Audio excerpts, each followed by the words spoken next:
Hi guys. Okay, so like I told you, I would give you a little review of the progressive era in this chapter 18. I have lots of different notes, so I'm just going to kind of cruise through them. I think you've definitely picked these up from the chapter itself.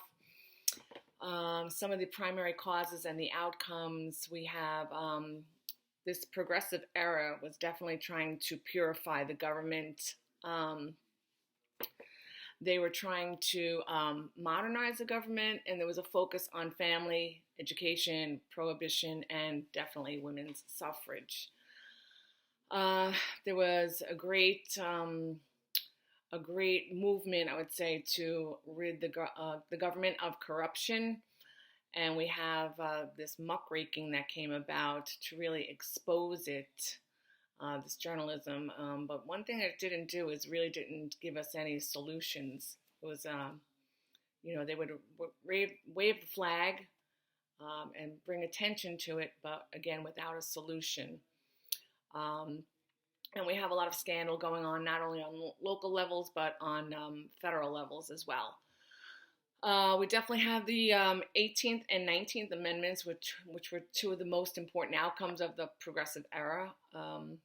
The first, which outlawed the manufacturing, sale, and transport of alcohol, and the second, which enfranchised women with the right to vote. We have a couple of figures. Obviously, we have Teddy Roosevelt, we have Woodrow Wilson, we have Taft, we have William Jennings Bryan, we have Charles Evans Hughes, we have Robert M. La Follette Sr., just to name a few. Okay, definitely Teddy Roosevelt is cited as the first progressive president, and he is known for his trust-busting activities.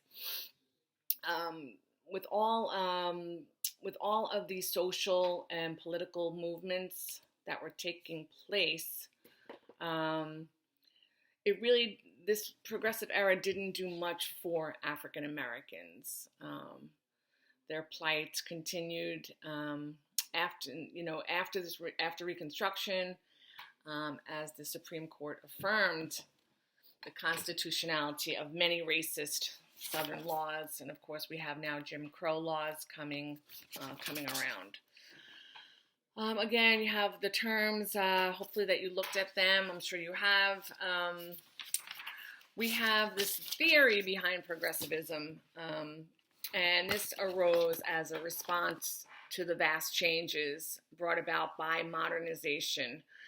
Progressives believe that the Constitution was a set of loose guidelines, and that the scope of the federal government should extend into society to protect it from things such as trusts and the monopolies and the business dealings that were going on.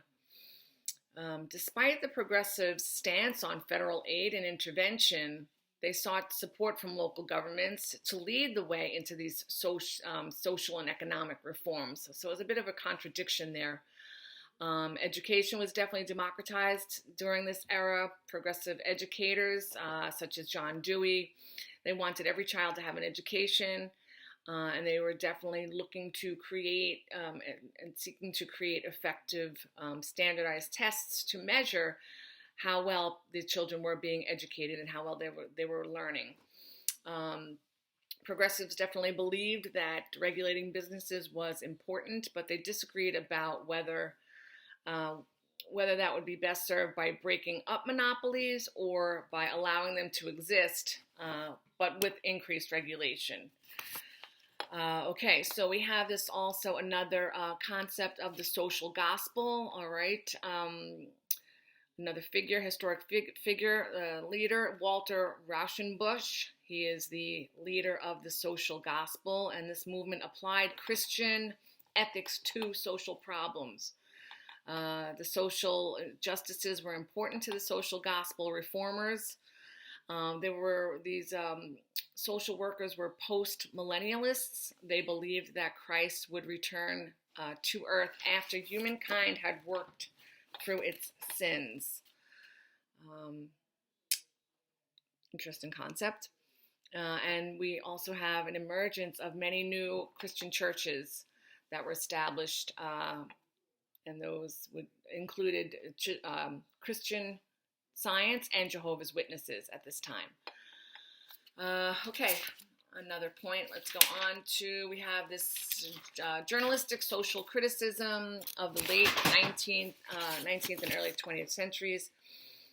1890s and early 1900s experienced profound social and political reaction to the Gilded Age. I mean, we know what was going on during the Gilded Age, right? It all looked golden on the outside, but there was a lot of internal corruption. And we have these journalists such as Jacob Riis and Ida B. Wells. They were among the first to really bring attention to poor living, the conditions in which people were living, the standards, the plight of immigrants, and definitely still racial injustice. Okay, so now we have the Triangle Shirtwaist Factory fire. Okay, it's not the first time you guys have studied this. It burned in March of 1911, resulting in horrible loss of life.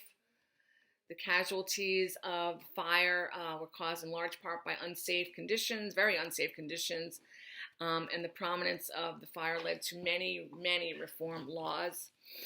The fire and its aftermath spurred the growth of the International Ladies Garment Workers Union. So hooray for that. Okay. Bear with me. Okay, we have welfare programs that have been, well, since then, certainly, and many more that came about during this time to grow and expand into new arenas during the early 20th century. Maternalist reforms in the U.S., also laws providing for state assistance for mothers with young children who did not have financial support of a male, or, perhaps the male, the head of the household, died.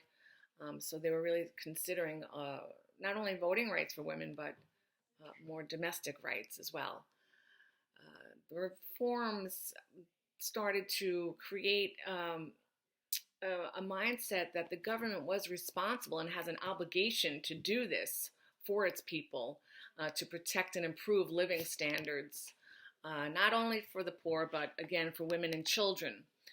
The Children's Bureau, which was established by William Howard Taft, was the first national government office in the world to focus on issues concerning mothers and children.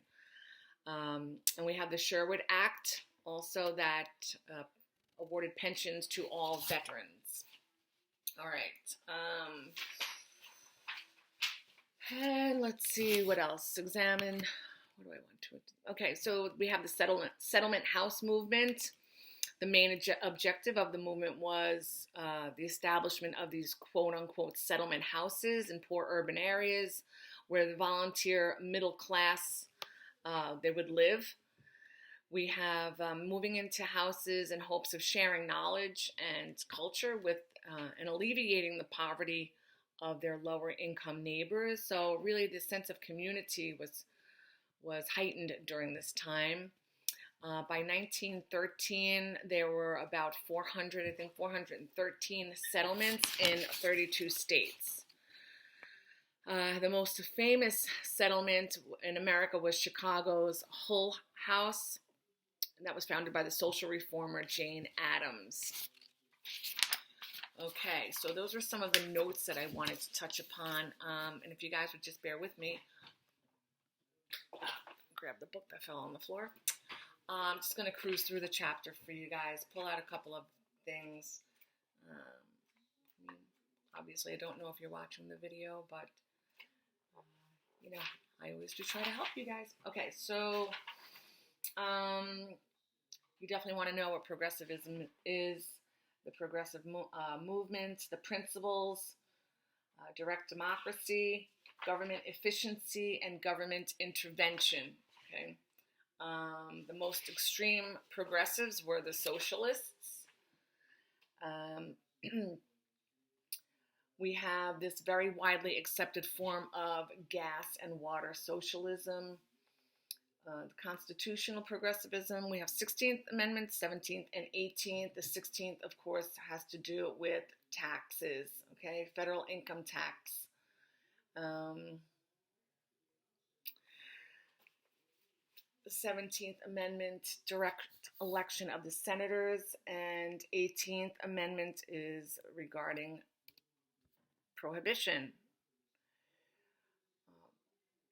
Okay, progressive, they naturally, they concluded that eliminating alcohol would reduce crime and poverty, among other things, but essentially that was what they were hoping for and believed in. All right. They saw prohibition as a means of increasing production by eliminating worker absences and accidents due to drunkenness, and also, there was a shortage of goods, so why would we waste grain on alcohol when it can be used elsewhere? Okay. The 17th Amendment also really reflects the difference between how the progressives and the framers of the Constitution viewed man's nature. Of course, we know that the framers believed, the founding fathers believed that man is inherently bad and that certain checks must be put into place and put into the government to keep it from being too easily swayed by the popular vote. Okay.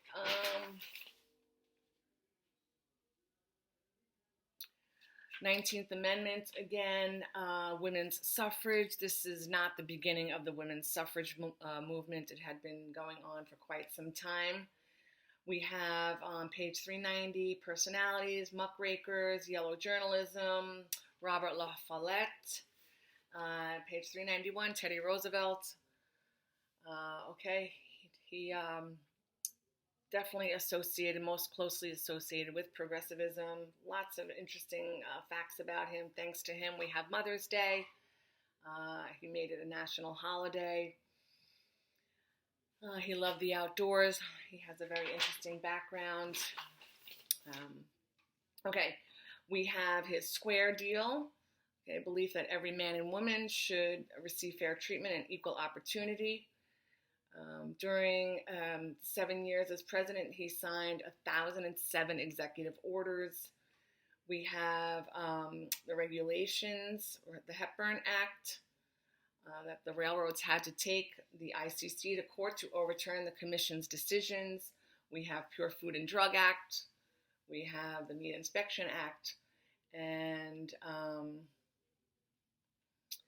these two acts definitely benefited the public.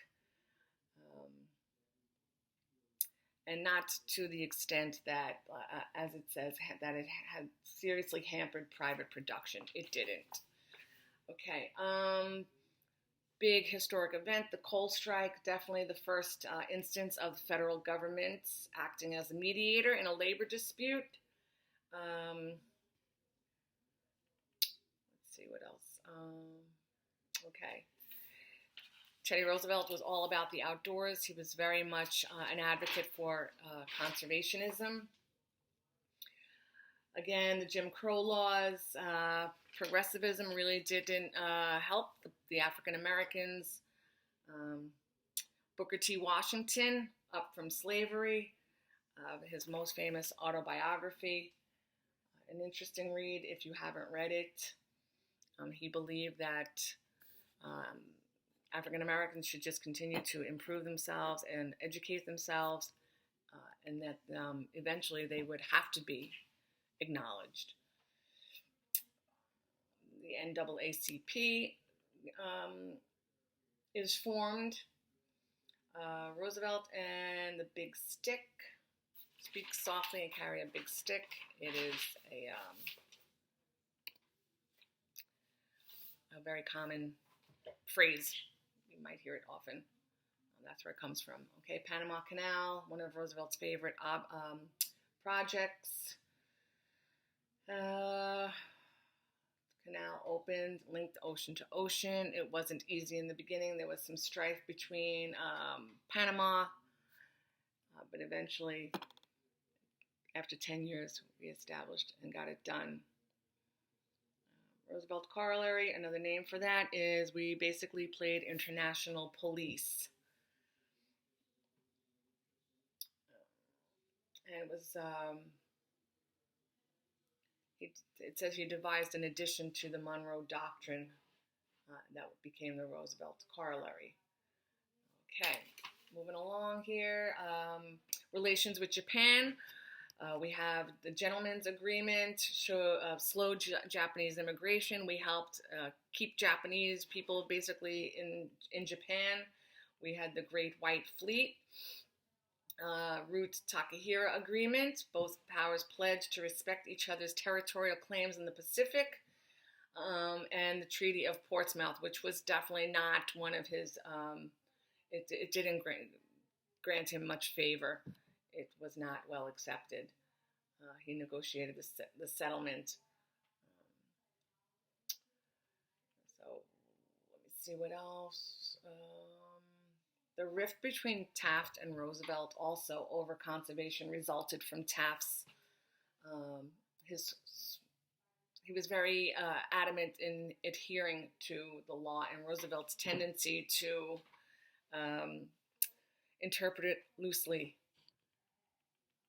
He was a broad interpreter. Okay, let's see. Congressional reform. Okay, Joseph Cannon. Basically what happened there is it limited the Speaker of the House's responsibilities and power.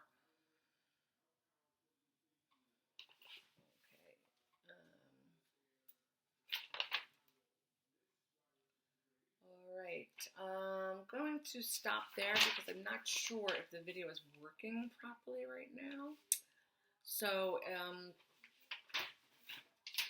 I apologize if it is or if it's not.